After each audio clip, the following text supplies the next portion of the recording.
बिस्मिल्लाहिर्रहमानिर्रहीम।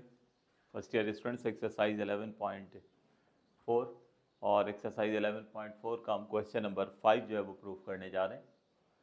Question number 5 में हमने लेफ्ट हैंड साइड कंसीडर करनी है और लेफ्ट हैंड साइड से हमने राइट हैंड साइड जो है वो प्रूव करेंगे। तो कंसीडर कर लेते हैं लेफ्ट हैंड साइड।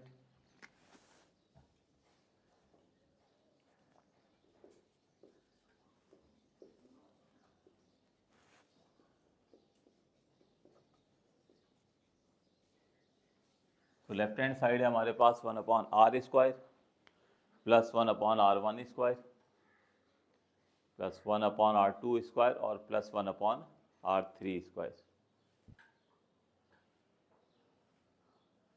अब ये लेफ्ट हैंड साइड जो हमने कंसीडर की है, इसमें आप देख सकते हो ये सारे रेडियस जो हैं, जो ऑलरेडी हम एक्सरसाइज के शुरू में पढ़ चुके हैं।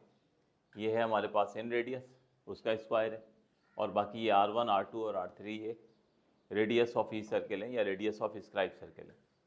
तो इन सब की वैल्यू यहाँ पर जो है वो पुट की जाएगी। तो सबसे पहले r ये हम पुट करेंगे area of triangle over S,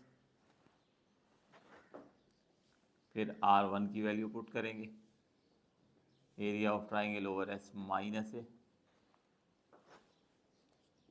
r2 की वैल्यू पुट करेंगे area of triangle over S minus B, और r3 की वैल्यू होगी area of triangle over S minus. तो ये सारी वैल्यूज हम यहाँ पर जो है वो सब्स्टिट्यूट करेंगे। तो याद रखें, देख लें आप लोग डिनोमिनेटर में r का भी स्क्वायर करना है, r1 का भी स्क्वायर करना है, r2 का भी और r3 का। पहले वैल्यूज पुट करेंगे और उसके बाद फिर उसकी स्क्वायरिंग होगी। तो फर्स्ट ऑफ ऑल 1/r है, तो ये r की वैल्यू आ गई और ये इस पर स्क्वायर आ गया। तो ये हो गया 1/r² था, तो area of triangle over S. इसके बाद r1 की वैल्यू,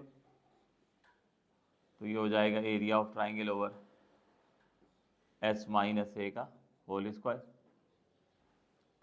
इसके बाद area of triangle over S minus B का होल स्क्वायर, और उसके बाद r3 है यहाँ पे, तो ये हो जाएगा area of triangle over S minus C का होल स्क्वायर। तो ये हमने r1 r2 और r3 की वैल्यू पुट कर दी। इन द नेक्स्ट स्टेप अब ये हमारे पास r की वैल्यू है area of triangle over S, तो ये स्क्वायर दोनों पर आ जाएगा, एरिया ऑफ ट्राइंगल पर भी और एस पर भी। इसी तरह से यहाँ पर भी दो टर्म्स है, न्यूमिनेटर और डिनोमिनेटर है, तो उस पर भी स्क्वायरिंग आ जाएगी। तो ये हो गया 1/, square of area of triangle over S square, plus की साइन आई, ये हो गया हमारे पास square of area of triangle over S minus A का whole square.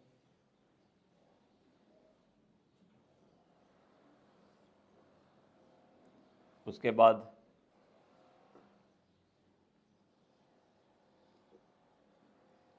One upon area of triangle over S minus B का होल स्क्वायर, और उसके बाद 1/1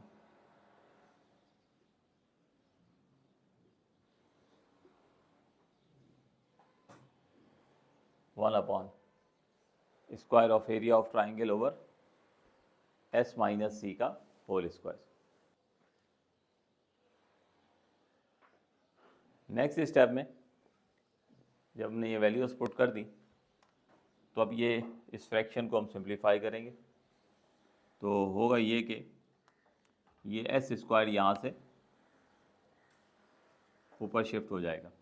इसी तरह से ये एस माइनस ए का होल स्क्वायर ऊपर शिफ्ट होगा, यहाँ से एस माइनस बी का होल स्क्वायर ऊपर शिफ्ट हो जाएगा, और एस माइनस सी का होल स्क्वायर ऊपर शिफ्ट हो जाएगा।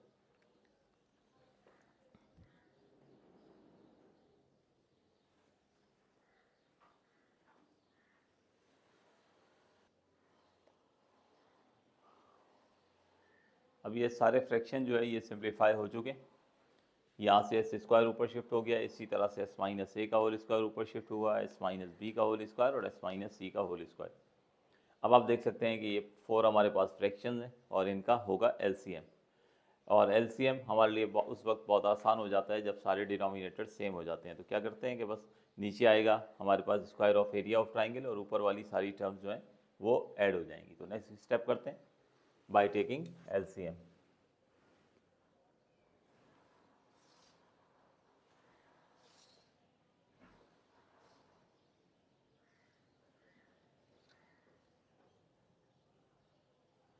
तो नेक्स्ट स्टेप है हमारे पास एलसीएम का। लिखना चाहें तो लिख लें कि बाय टेकिंग एलसीएम।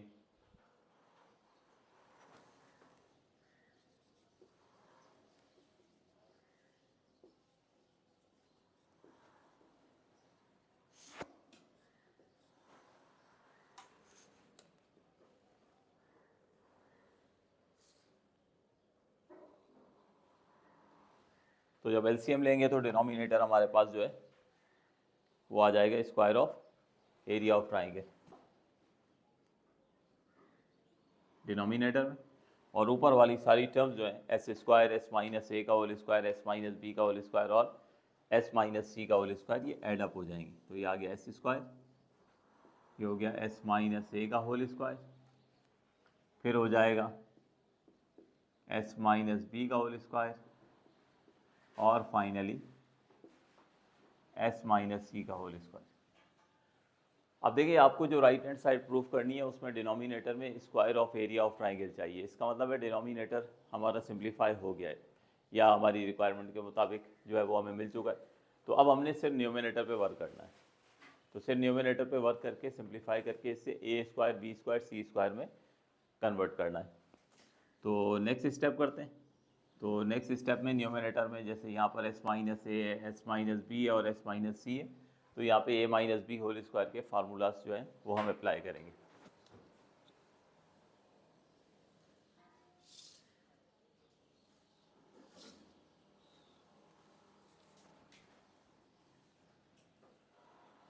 तो ये हो गया हमारे पास एस स्क्वायर, ये तो एस टीज आएगा। अब एस माइनस ए का होल स्क्वायर, तो ए माइनस बी होल स्क्वायर का फार्मूला जो है वो अप्लाई किया जाएगा। तो एस माइनस ए का होल स्क्वायर एक्सपेंड होगा, तो ये हो जाएगा S square minus 2as plus A square. अब एस माइनस बी, इस पर भी A minus B whole square का फार्मूला अप्लाई होगा और ये हो जाएगा S square minus 2bs plus B square. और उसके बाद अब फाइनली एस माइनस सी पर भी A minus B whole square का फार्मूला अप्लाई होगा।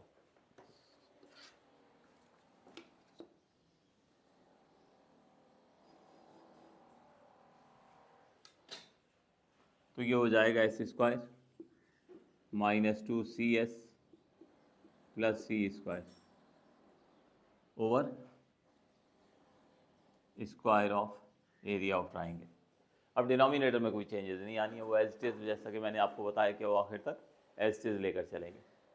अब ये न्यूमिनेटर में मैंने यहाँ पर जो है वो ब्रैकेट्स ओपन कर देने हैं और उसके बाद जो सिमिलर टर्म्स होंगी उनको हम जो है वो आपस में सॉल्व करेंगे। अब जब ब्रैकेट ओपन हो जाएंगे तो स्टूडेंट्स ये देख सकते हैं कि कुछ टर्म्स हमारे पास जो है वो सिमिलर हो गई हैं, उनको ऐड अप करेंगे, जैसे S square, S square, S square और एस स्क्वायर, ये चारों टर्म्स आप देख सकते हैं। ये हो जाएगा हमारे पास 4s स्क्वायर।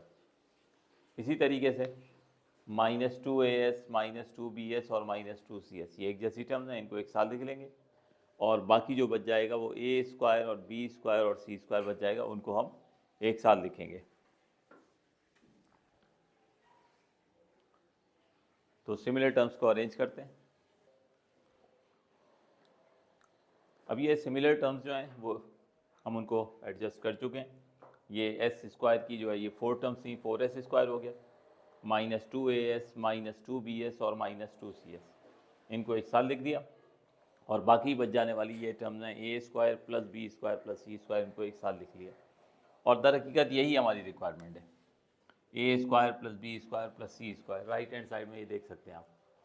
इसका मतलब क्या हुआ कि ये जो बाकी सारी टर्म्स है ना, इनको किसी ना किसी सूरत आपस में कैंसिल होना है, क्योंकि हमारी रिक्वायरमेंट क्या है, A square plus B square plus C square over square of area of triangle. तो अब हम क्या करेंगे कि ये जो हमारी सेकंड ब्रैकेट है, इस सेकंड ब्रैकेट में से, यानी इसमें से -2as -2bs -2cs, इससे हम क्या करेंगे कि -2s कॉमन निकाल लेंगे। तो मैं निकालता हूँ -2s कॉमन, तो रिमेनिंग बच जाएगा हमारे पास a प्लस बी प्लस सी। अब यहाँ से स्टूडेंट देख सकते हैं कि -2s जो है वो हमने कॉमन निकाला, तो यहाँ से a बच गया, b बच गया और c बच गया, और चूँकि माइनस हमने कॉमन निकाला है, -2s हमने कॉमन निकाला है, तो a प्लस बी प्लस सी बच जाएगा। अब ये a प्लस बी प्लस सी की वैल्यू हमने पुट करनी है, तो a प्लस बी प्लस सी ये बराबर होता है 2s के, ठीक, क्योंकि याद होगा आपको इसका हमने फार्मूला पढ़ा था a plus B plus C upon 2। तो अगर इस 2 को आप क्रॉस मल्टीप्लाई करके इस तरफ शिफ्ट कर दें तो 2s बराबर हो जाता है a प्लस बी प्लस सी के। तो मैं यहाँ पर इस a प्लस बी प्लस सी की वैल्यू जो है 2s वो सब्स्टिट्यूट कर देता हूँ, तो ये हो जाएगा हमारे पास 4s square -2s into 2s, और उसके बाद a square plus B square plus C square over square of area of triangle.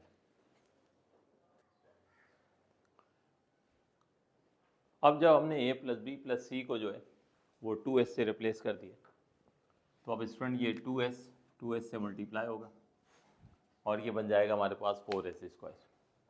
तो ये देख लीजिए, एक 4s स्क्वायर ऑलरेडी था, ये माइनस की साइन आई, 2s से मल्टीप्लाई होकर 4s स्क्वायर हो गया, और हमारे पास आ गया a square plus B square plus C square over square of area of triangle. अब ये 4s स्क्वायर से 4s स्क्वायर कैंसिल हो गया, तो जैसे ये 4s से 4s स्क्वायर से 4s स्क्वायर कैंसिल होगा, तो हमारे पास जो रिमेनिंग फ्रैक्शन आ रहा है वो हमारी रिक्वायर्ड राइट हैंड साइड है।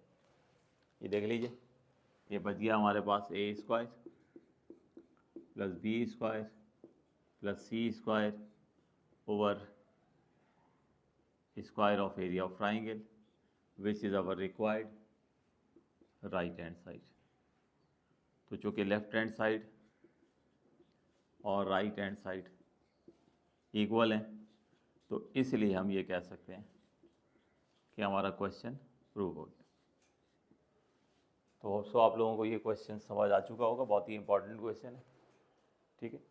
तो इसके साथ मेंशन भी कर लीजिए, ये इससे पहले भी पास पेपर्स में कई दफ़ा एग्ज़ाम में आ चुका है। तो आज यहीं तक ही रखते हैं, इंशाल्लाह फिर नेक्स्ट वीडियो में इसको फर्दर हम कंटिन्यू करेंगे। Thank you ji.